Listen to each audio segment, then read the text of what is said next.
જૂનાગઢના બેસાણ bus station ખાતે doctor Bhimrao Ambedkar સાહેબની પ્રતિમાનું અનાવરણ કરવામાં આવ્યું હતું। જૂનાગઢના બેસાણના જૂના બસ સ્ટેશન ખાતે ભારત રત્ન બાબા સાહેબ આંબેડકરની પ્રતિમાનું અનાવરણ કરવામાં આવ્યું હતું। 23 સપ્ટેમ્બરે એક ઐતિહાસિક દિવસ છે। 23 સપ્ટેમ્બર 1970ના રોજ વડોદરામાં ડોક્ટર ભીમરાવ આંબેડકર એક મહત્વપૂર્ણ સંકલ્પ લીધો હતો અને જેને ભીમ સંકલ્પ દિવસ અથવા તો સંકલ્પ દિવસ તરીકે ઓળખવામાં આવે છે। આ સંકલ્પ ભારતીય જનતા પાર્ટીના જાતિવાદી અન્યાય સામે લડવાનો હતો અને તેમના જીવનનું મુખ્ય ધ્યેય હતું।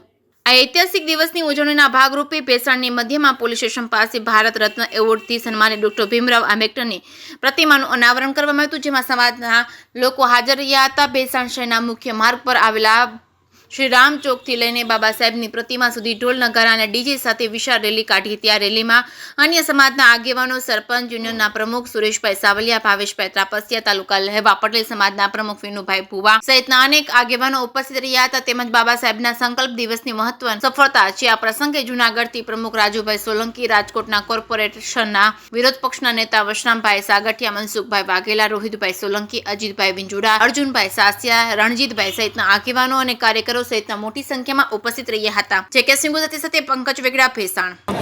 આજે 23 સપ્ટેમ્બર સમગ્ર ભારતનો પછાતો, ગરીબો, શોષિતો, પીડિતો, મહિલાઓ માટેનો પવિત્ર દિવસ કહેવામાં આવે છે। કારણ કે આજના દિવસે ડૉક્ટર બાબા સાહેબ આંબેડકરે વડોદરામાં એક વૃક્ષ નીચે બેસીને સંકલ્પ કર્યો હતો કે તમામ પછાતોને, બહેનોને, મહિલાઓને, આ બધાને હું આ દેશમાં મુક્ત કરીશ અને બધાને સ્વતંત્ર અધિકાર આપીશ।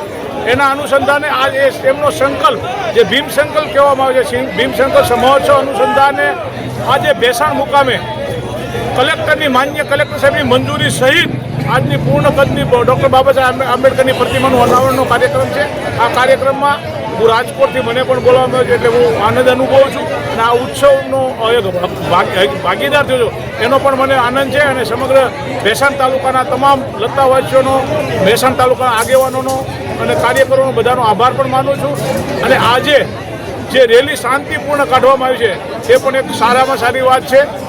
અને હમણાં જમ્યા પછી ભીમ સંધ્યા ચાલુ થાય છે, ભીમ ભજનો ચાલુ થાય છે। આજે રાત્રે આખી રાત સુધી તમામ લોકો ભીમના ભજનોમાં મગ્ન રહેશે અને તમામને હું આ સમયે અભિનંદન આપું છું, ખૂબ ખૂબ અભિનંદન આપું છું। જય ભીમ। આજના સંકલ્પ દિવસે લોકોને શું સંદેશો આપવા માંગો છો?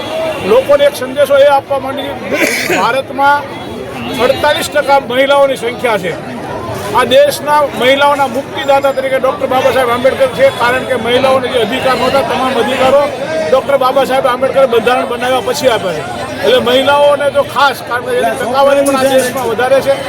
બીજું, પછાતો કોઈ ખાલી ફક્ત અનુસૂચિત જાતિના નહીં, પરંતુ દરેક સમાજના જે નાના પછાતો છે, પાછળના વર્ગના લોકો છે, ગરીબો છે, એ તમામને મૂળભૂત અધિકારો આપવામાં આવે છે બંધારણ રૂએ।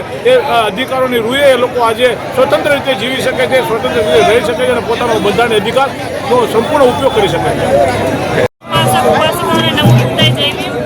આજે અમે અહીંયા ભેસાણમાં ઉપસ્થિત થયા છીએ।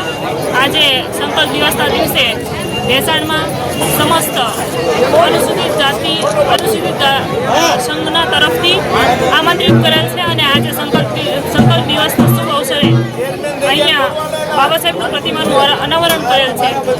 આજે બધાની માટે ખૂબ મોટો દિવસ છે, કારણ કે બાબા સાહેબે જે લડત લડી છે એની માટે એમને બહુ મોટું અમારા બધાની તરફથી બહુ મોટું ગિફ્ટ છે। અને સમસ્ત જે પ્રકારે બાબા સાહેબે આપણી માટે લડત લડી છે, સંઘર્ષ કરેલું છે, એની માટે આ ખૂબ નાનું યોગદાન છે આપણી માટે।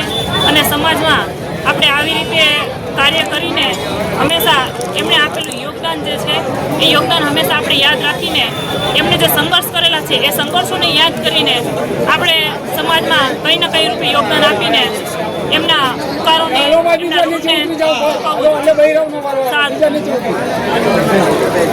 લોકોને આજના દિવસે સમાજને શું સંદેશો આપશો?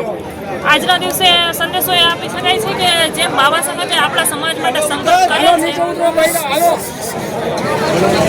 આજના દિવસે સંકલ્પ કરેલ છે બાબા સાહેબે કે મારા જે નીચ જાતિના જે લોકો છે, સમાજના લોકો છે, એમની ઉપર જે અત્યાચાર થતો હતો એ અત્યાચારને દૂર કરવા માટે બાબા સાહેબે એમ કીધેલું છે કે જ્યાર સુધી હું નાની જાતિના લોકોને ન્યાય નહીં અપાવું ત્યાં સુધી આ જે જીવન છે મારું હંમેશા એમની યોગદાનમાં હું અર્પિત કરીશ.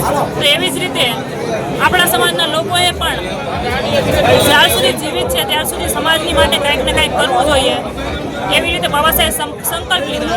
સંકલ્પનો મતલબ છે કે દ્રઢ નિશ્ચય. તો આપણે પણ આપણા જીવનમાં સામાજિક રૂપે, ધાર્મિક રૂપે, કંઈ ને કંઈ રૂપે દ્રઢ નિશ્ચય લઈને સમાજની માટે કંઈક ને કંઈક મદદરૂપ હોવું જોઈએ.